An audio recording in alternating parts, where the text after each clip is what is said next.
Hi, welcome to the Ohio SBIRT Project webinar for Screening Tool Administration. I'm Deborah Schulten, the Training Officer for the Ohio SBIRT Project, and this course will provide an overview of SBIRT plus 4 screening tools. The tools will be the AUDIT for alcohol use, the DAST for drug use, the CRAFFT for drug, alcohol, and nicotine use in adolescents, and the opioid risk tool. We'll also talk about a universal question to explore cannabis use. This training module includes guidance for scoring and interpreting the results.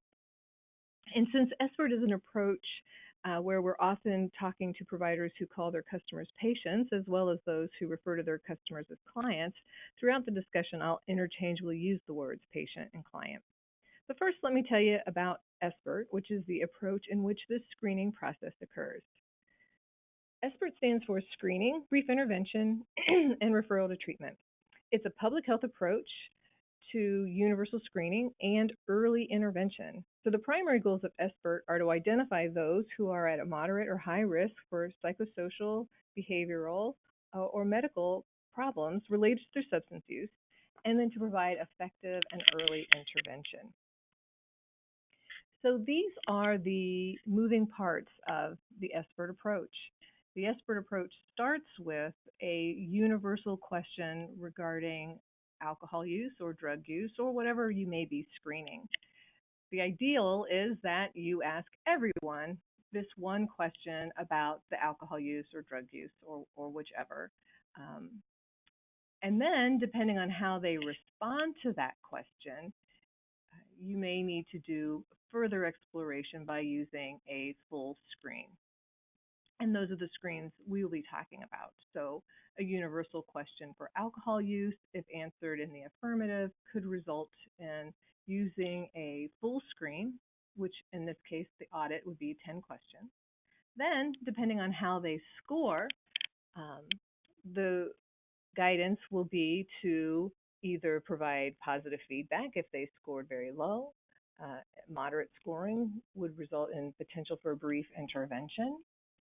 Further higher scoring could result in further action or referral to treatment. So that's the guidance included with the SBIRT approach. So when you do a screening through this approach, you're not left wondering, well, what do I do now with this information? The approach includes guidance for the then what piece. This slide is meant to show you just a general sense of the amount of use in the population. So if you look at this screen and think that it represents 100% of the general population, think about what is the percentage of population that you think is probably not drinking at all or drinking at a low risk level, and we'll talk about what we mean by that, versus those who may be drinking at a risky level, or those who may be diagnosable for an alcohol use disorder. So think about those percentages, and I will share with you that in general, the current population drinking at a low risk or not drinking at all, that green section, is about 75%. So about 75% of the general population are not doing damage to themselves or others with their drinking. Going to the right side, that potential for alcohol use disorder, that's somewhere about 5% or so of the population. The yellow zone, those who are drinking at an at-risk level, that's about 20% of the population. And that is actually the population that the SBIRT approach tries to identify. This group, this yellow zone group, this hazardous or harmful use zone group of people, 20% of the population that usually goes or often goes unidentified. So since it's such a significant portion of the population, that's one of the reasons that the SBIRT approach targets this population. Another reason is that this is the group that can move themselves over to the green zone with minimal intervention And one of the interventions that can do that is the brief intervention that is built into the SBIRT approach. So that is the group that we target. The screening process will identify potentially those who may have a diagnosis of alcohol use disorder. And so that's that referral to treatment part. Remember, SBIRT stands for screening, brief intervention, and referral to treatment. The screening process is not a diagnostic process.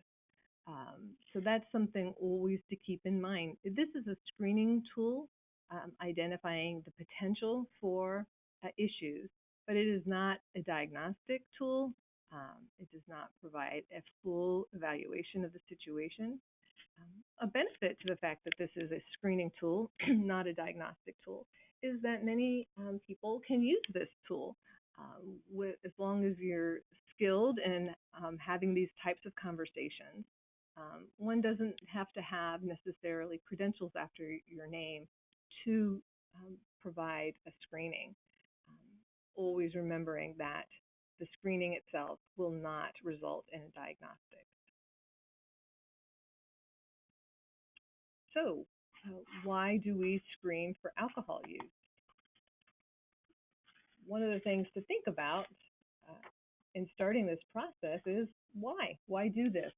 Is there a benefit to you, your work, your patients, and clients for screening for alcohol use? SBIRT will always be looking at this question from a public health approach. What are the health-related reasons for concern about risky drinking or drug use? So when you see this screen, this is just a snapshot of some of the negative effects of risky drinking on the human body. And that's where we'll always be talking from when we're talking about this drinking or drug use. It's as a public health issue. How does it affect the body, mental health, and psychosocial issues, as opposed to looking at it from a moral standpoint or criminal standpoint. So being aware of the many effects that risky drinking can cause the human body, always knowing from basically head to toe, and sometimes even just having with you some sort of chart like this that can be a reminder of how someone can be negatively affected by having too much alcohol coursing through their veins. So when you start to talk to someone about their drinking, we need to make sure we're speaking the same language. So if we were to say to someone, how much do you drink in a day? And they say, about 3, I have about 3 drinks. Do I really have a sense of what they drink? Do I know the type of alcohol and the amount of alcohol? Those are key indicators that's going to be a part of the screening process. So to start this process, it's helpful and important to know, what is this standard drink size? What are we talking about when we say how much someone has had to drink? So give some thought to what you think your patients or clients might think is a standard drink. These are the standard drink sizes that we'll be talking about when we're talking about a drink. So 12 ounces of beer, 5 ounces of wine. If someone says they drink beer, my question would be, well, what size is the beer? Well, I have a can of beer. Well, what size is that can? Because cans and bottles come in different sizes these days. And so if they say, well, I have 3 beers after work, and I say, well, what is the size of those beers? And they're like, well, those 20 ounces.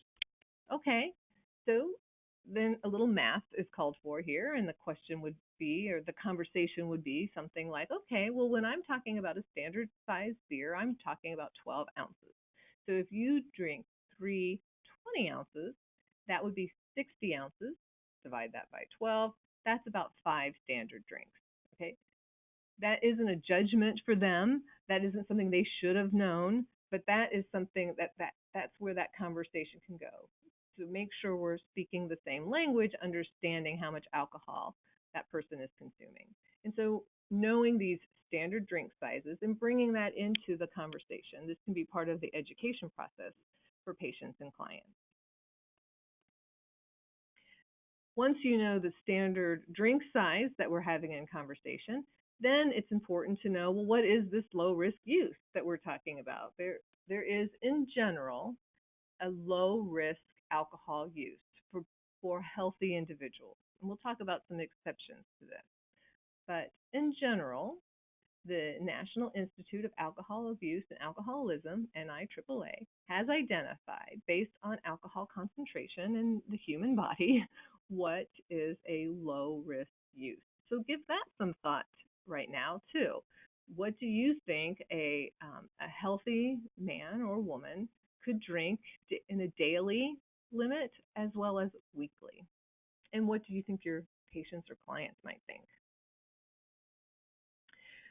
A healthy man under 65 can drink up to 4 drinks, the standard drink size we were talking about, in a day. However, no more than 14 total in a week. So if he drank 4 on Friday, 4 on Saturday, and 4 on Sunday, that's 12. If that was all he drank in a week, he would be drinking technically at a low risk level. 2 every day, 2 times 7, 14, still low risk.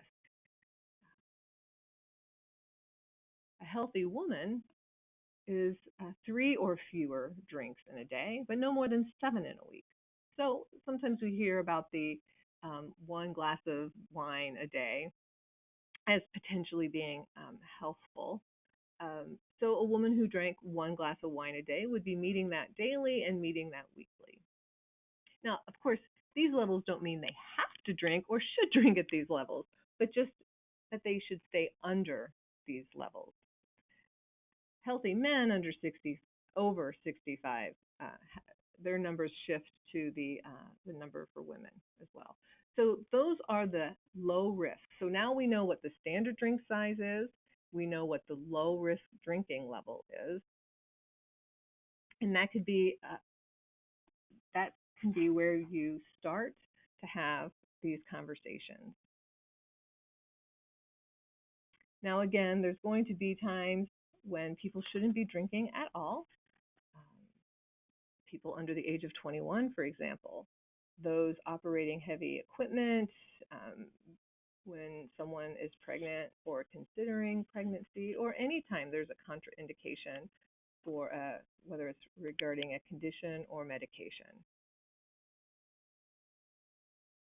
So we talked about the SBIRT approach, starting with this universal screening question. Ideally, ask everyone at least once a year about their drinking. Here is the universal question for drinking. How many times in the past year have you had 5 or more drinks in a day if you're talking to a man, 4 or more drinks in a day if you're talking to a woman? These numbers, you may have noticed, are connected to that low risk drinking level. So a man is able to drink 4 or less in a day and be at a low risk level. And so we don't want to capture all the people who are drinking at any level. We want those who are drinking at a higher level. So that's where that number 5 comes from, and 4 for women. That would be the universal question for alcohol use.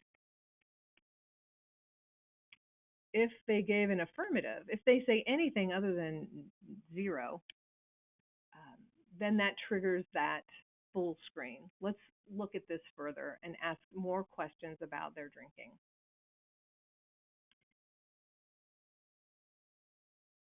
So we'll talk briefly about the AUDIT, the Alcohol Use Disorder Identification Test.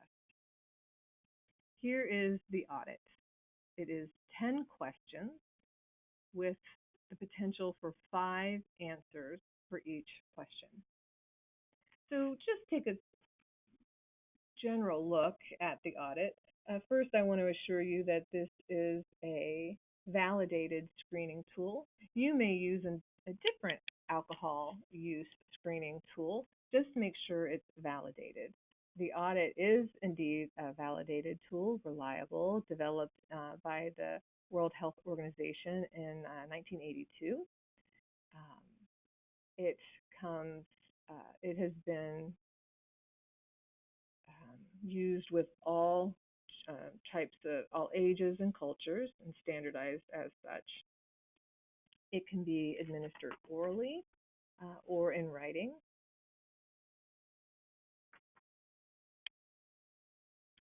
And let's talk about the questions themselves. So the first 3 questions on the audit, you'll notice, talk about basically amount and frequency and gives people choices for how they will respond to those questions. The next 3 questions, question 4, 5, and 6, those are questions that are getting at more the potential for an alcohol use disorder. Not being able to stop drinking once you started, failing to do what's normally expected of you, maybe needing that drink after one falls asleep after a heavy drinking session. So those questions you can see. Anybody who's going to answer with frequency on those are going to score rather highly and may be more likely to be in that referral to treatment place category.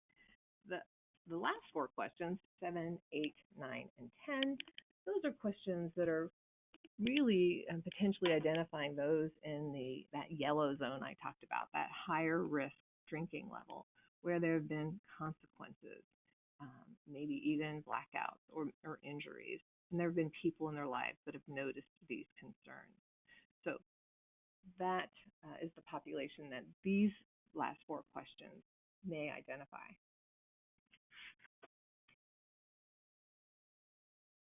So very briefly, just to give you a sense of how this could potentially play out. Here would be a bio of someone who perhaps you would be screening for alcohol use.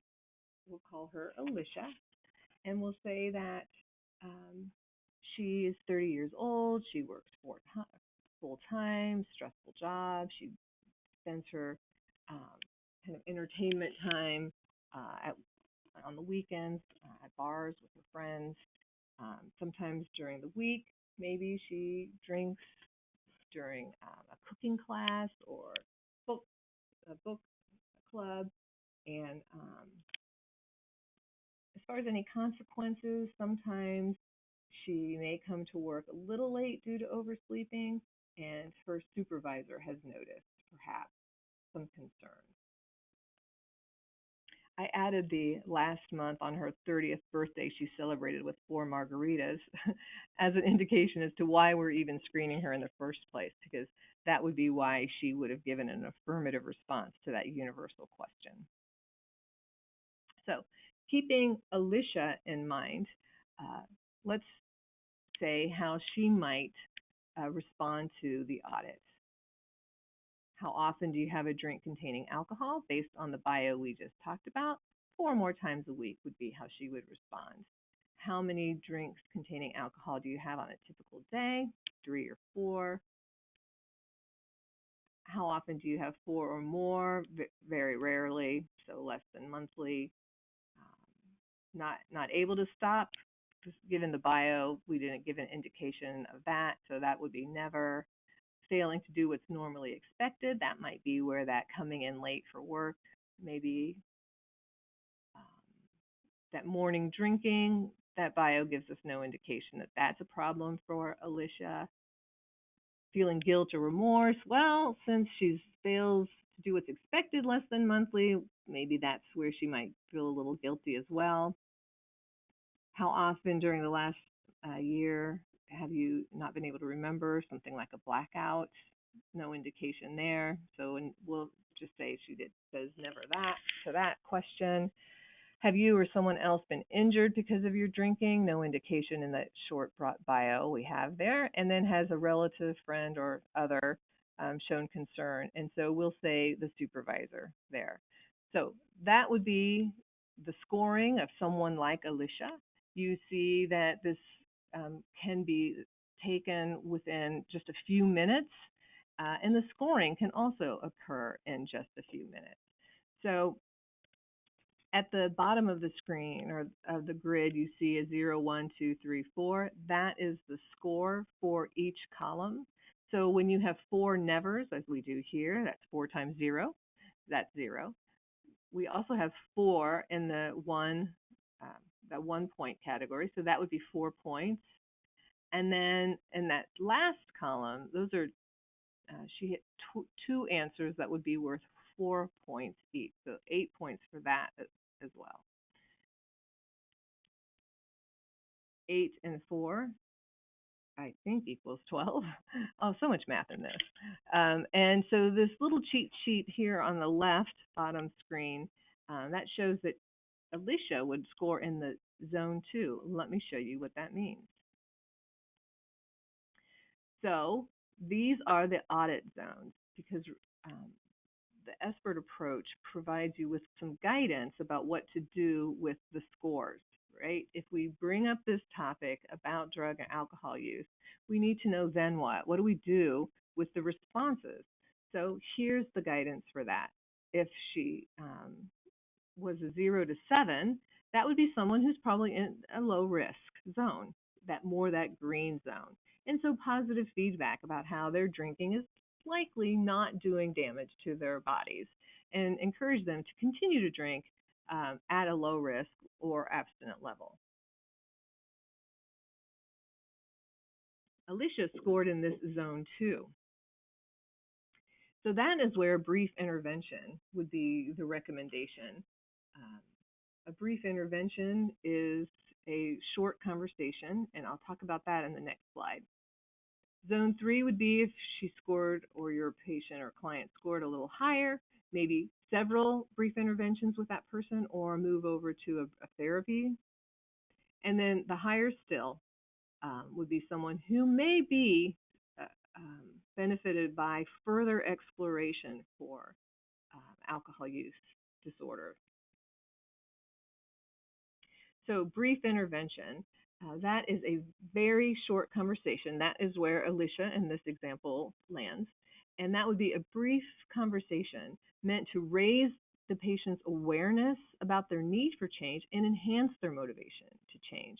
This can happen in 2 minutes, 5 minutes, and it is really an opportunity to listen to the patient or client about their drinking, support them and encourage them, and again, enhance their motivation to make a change. This is where you could have a conversation about what a low risk level is.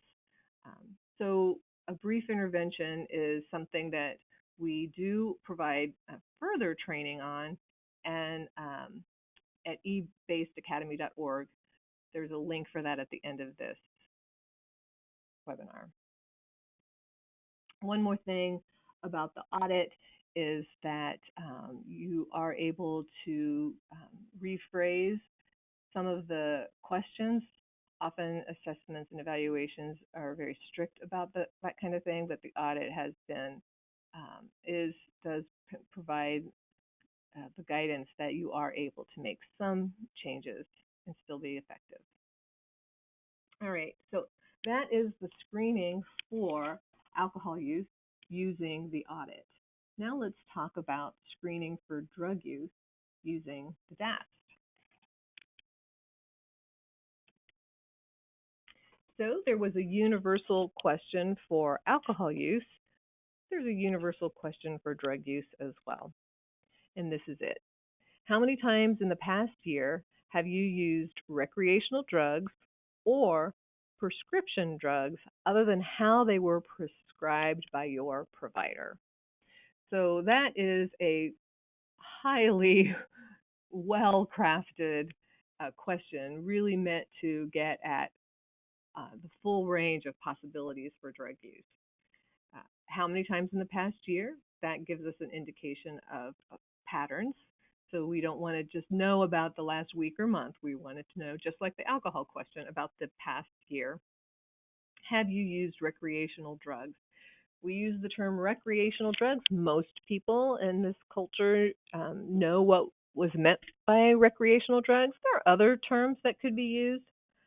Illicit drugs, illegal drugs, street drugs are possible terms that you may choose to use instead. The value of recreational drugs is that it's a little less off-putting, and again, most people know what's meant by that. That second half of that question, or prescription drugs, other than how they were prescribed by your provider, that's getting at things like opioid use, using somebody else's an opioid that they were prescribed by their doctor. So this is getting at that type of use as well. So no matter any time, any answer other than zero, just like with the alcohol screening single question, anything other than zero will trigger the DAST. Or whatever drug screen you're using, again, make sure it's a validated tool. The DAST is indeed a validated tool, and it has several different renditions. There originally with a 28 question. There's also a 20-item version. We're going to be talking about the 10-item version.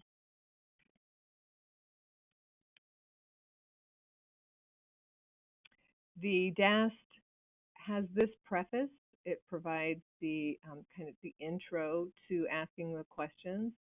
It points out that these questions are related to the past 12 months, and it also provides a listing of the drugs referred to.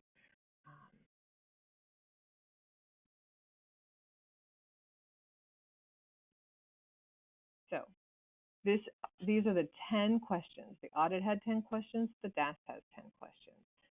These are, however, answered with a yes or a no, as opposed to the 5 potential answers that the audit had. The DAST is yes or no. The questions are similar in that they're getting at the type of use and the type of consequences. Number 3, are you always able to stop? That was similar to the audit. Number 4, the audit asked about blackouts without calling them blackouts. The DAST asked about blackouts, but also flashbacks. There are also questions about how are people in your life concerned? Are you feeling guilty? Are you neglecting your family? This one adds, the DAST adds the potential for illegal activities.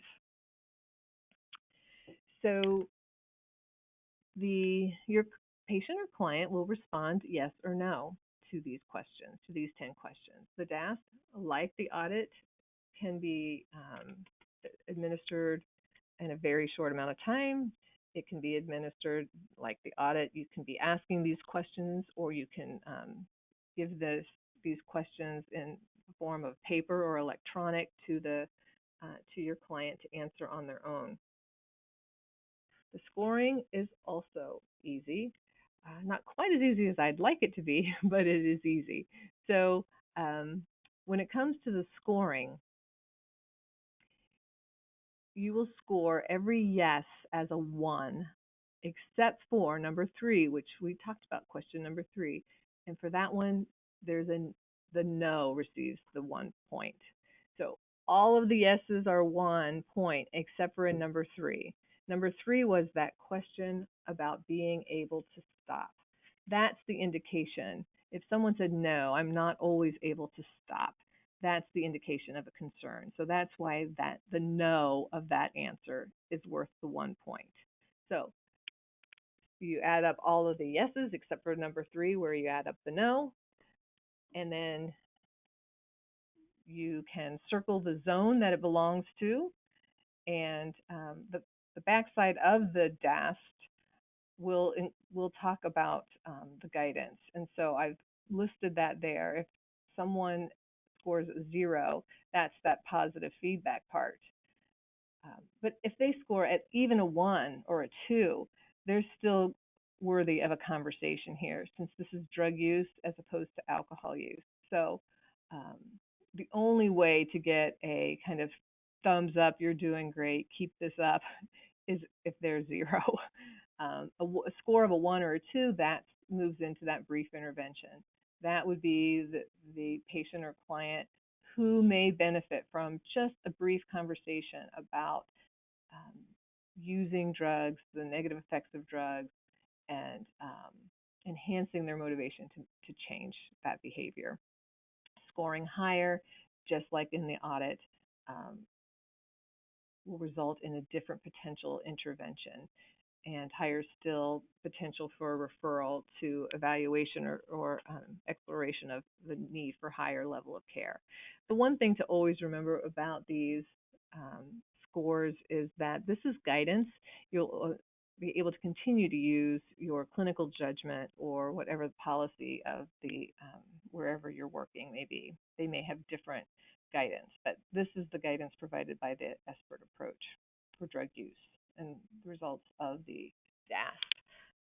Now, I want to talk to you, though the DAST can include screening for cannabis. That is one of the drugs included in that. Some people have talked to us at SBIRT about wanting to screen specifically about cannabis use. There is a screening tool for cannabis. It is called I'm not sure how to say it, whether it's CUDIT or CUDIT, CUDIT-R for revise.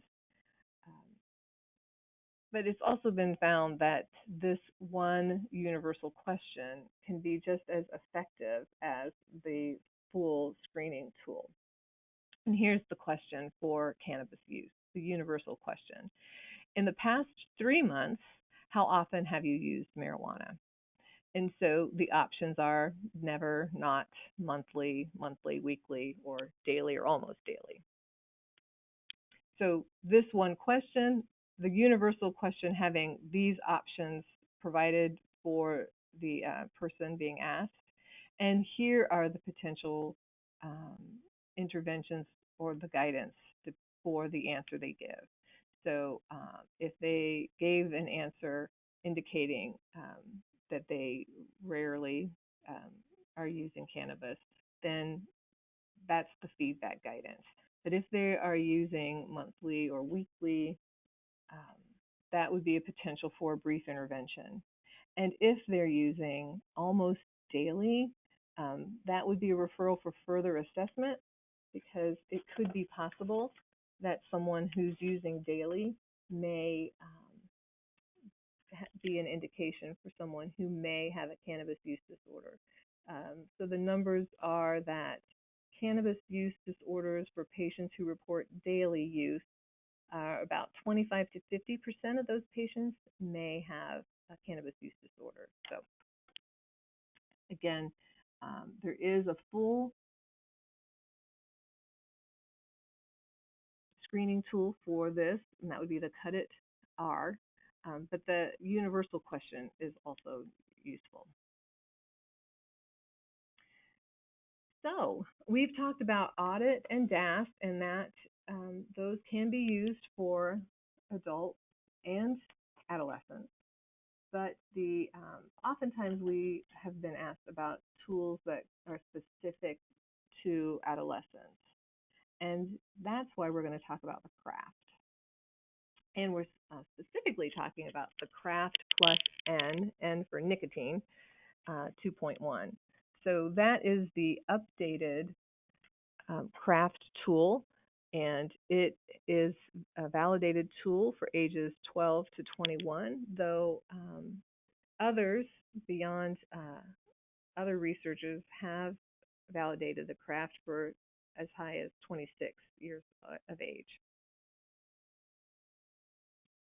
You may know that the Ohio, if you're listening to this webinar from Ohio, that Ohio's tobacco age has gone from 18 to 21. That was as of October 17, 2019. the age was raised that one has to be 21 to purchase tobacco or nicotine products. That's another reason why this screening tool has been kind of thought out lately, because this tool can get at alcohol, drug use, and nicotine use. So the CRAFFT plus N starts with these questions. It's kind of like 4 universal questions for usage. And so this part A would be the part that you would ask all of your adolescents or students that you're working with. You would ask, they would all get these 4 questions plus 1 additional question, regardless of how they answer it, right? So I am showing you one that is the version to be orally administered by the clinician, so where you would be asking these questions. It provides you with the prompt of how to start the questioning. And for these first 4 questions, it is referring to the past 12 months. So number 1, during the past 12 months, on how many days did you drink more than a few sips of beer, wine, or any drink containing alcohol? So let me talk about a couple of the elements here. Again, the past 12 months, but the how many days did you? That used to just be a yes or no, but the CRAFFT is now looking for frequency of use, because it has been found that frequency is a far greater indication to issues than the amount. So how many days is a part of this questioning. You'll also notice that it adds to that question, say 0 if none. That statement is there to help normalize not using, because sometimes people are concerned, if I start asking a teenager about their drinking or drug use, aren't I kind of giving them a green light to using or drinking? And so the say 0 if none is there to kind of normalize not drinking. Number 2 is asking about marijuana or synthetic marijuana, also number of days, also say 0 if none. 3 is going to include just basically anything else drug related.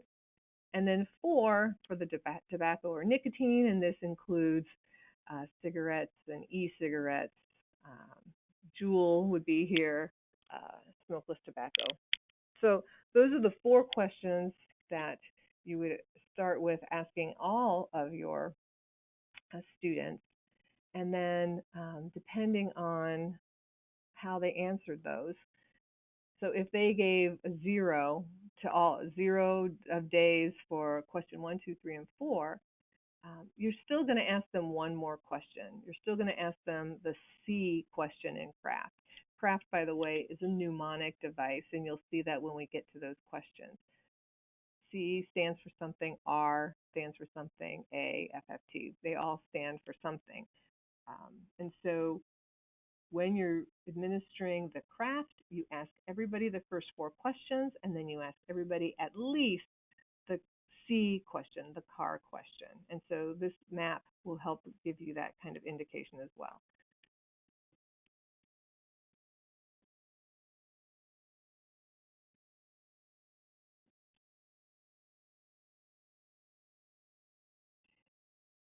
There is the version of the CRAFFT that is self-administered, and so they just changed the wording, and so I wanted to provide you with that as well. This is the way it's worded. That particular spot is worded on the self-administered version. Okay, so everybody gets asked the C question. Have you ever ridden in a car driven by someone, including yourself, who was high or had been using alcohol or drugs? So this question, even if someone had said 0 to the first 4 questions, the guidance is to still ask this C question, the car question. Have you ever ridden in a car? This being important because this is how youth, this is one of the highest ways that youth die, is in alcohol-related car accidents. So getting at this question, starting a conversation around this subject is important to the screening process for alcohol use for adolescents. So that is why, even if they said 0 to the first 4 questions, you still ask this question. It's still going to be something that you want to explore with your students. So moving on, CR. So the R question, do you ever use alcohol or drugs to relax or feel better about yourself or fit in? If the answer is yes, these are yes/no questions. If the answer is yes, that's going to be 1 point for that one. So each of the CRAFFT, those 6 questions, that's where the scoring comes in. 1 point for each yes on these. The A question, do you ever use alcohol or drugs while you are by yourself or alone? The F question, to forget, F for forget. Do you ever forget things you did while using alcohol or drugs? The second F is for family or friends. Have they ever told you should cut down?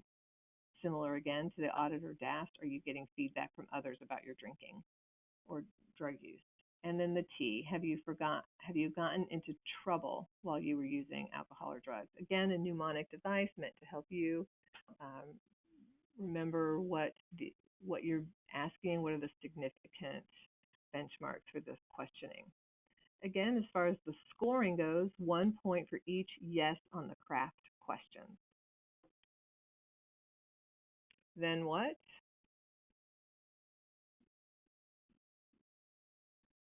So once again, there's guidance for the scores. No use, if they answered, again, on those first 4, no use, and the C question, 0, then that's where you can provide positive feedback. If there was no use in the past 12 months, so the first 4 questions were all 0, but they did say yes to that car question, that's when you're going to want to have a conversation with that person to help them understand the consequences and the risks of drinking while driving or being with someone who's drinking while driving. So that's that brief intervention level. Also, those who use in the past 12 months plus had a CRAFFT score of 1 or 2, meaning that one of the answers to the CRAFFT questions, 1 or 2 of those, were a yes. That would be another group that you would provide a brief intervention for. And then those who score higher may have a higher level of intervention. So that is the CRAFFT for adolescents. There will be links at the end of this webinar for how to access the CRAFFT itself as well as the manual. We also wanted to share with you the opioid risk tool. This tool is for providers who might be prescribing opioids to their patients for treatment of chronic pain. So this tool helps the provider have a sense of whether there may be a concern for addiction-related behaviors for this particular patient based on these key issues. So this would be a tool that a provider would use prior to beginning opioid therapy for pain management. And these are the scores that would help you understand that the indication for potential addiction issues for that particular patient. And we've also provided a link for you for finding this tool.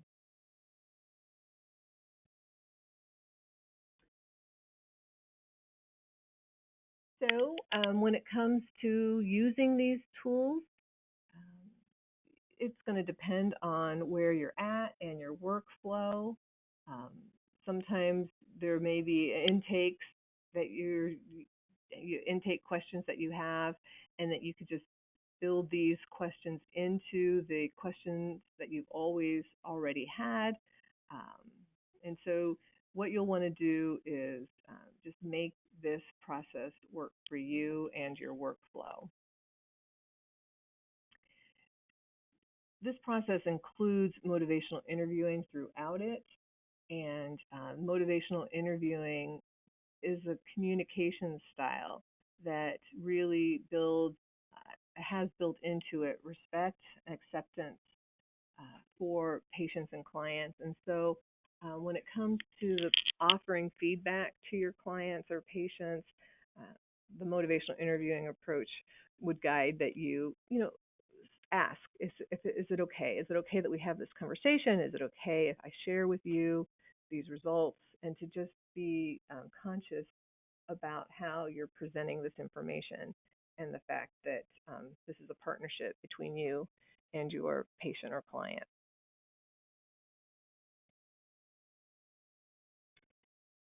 Also, along that line, the potential for just asking the patient or the client, what do they want to do about it? Sometimes we have ideas what they should do about it, what would be really a good idea for them to do about it, but it is really important to um, to respect the patient's autonomy and kind of recognize for them that they are the ones who are going to have the greatest stake in this, and to solicit to them, what do you make of this information, and what would you like to do next?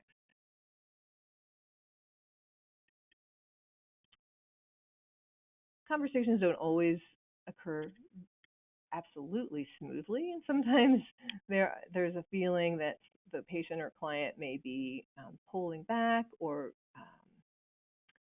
not as engaged in the conversation. And that's where motivational interviewing is the communication style that can really help lower those barriers, build rapport, and help you communicate effectively with your patient or your client in a way to help move them toward positive change. So we have some modules, an online module that includes some videos on ebasedacademy.org. And then there's also the motivationalinterviewing.org site that we wanted to make sure you were aware of. We also wanted you to be aware of some where you can find these screening tools as well as other screening tools. The SAMHSA.gov site has those as well. Also, if you're going to need to maybe refer someone for further assessment or for treatment, I want you to be aware of how to find the appropriate facilities, treatment centers in your area. So emeraldjennyfoundation.org is a great place to go to find the treatment centers in your area. And there's also the alcohol treatment at the NIAAA site. There is also a free screening app. So if you go to SBIRToregon.org, they had an SBIRT project as well, and they did a great job at creating the start of a screening app that you can use. And so we provide that site for you as well, SBIRToregon.org. They also have some screening tools, everything that you see listed on that page they offer. We want you to be aware of the starttalking.ohio.gov site. Also, another wonderful resource is the MOMS program, the momsohio.org. This is a site available for women who are at any stage of pregnancy or up to 1 year postpartum who may have an opioid use disorder. And so going to this site can help you find the resources for those patients or clients as well. Also including other screening resources here, CRAFFT resources, and additional resources. So that is the end of our webinar for SBIRT. And hopefully you have found this to be useful, and we encourage you to use the SBIRT approach and screen everyone once a year if possible for their alcohol and drug use. And thank you very much for attending.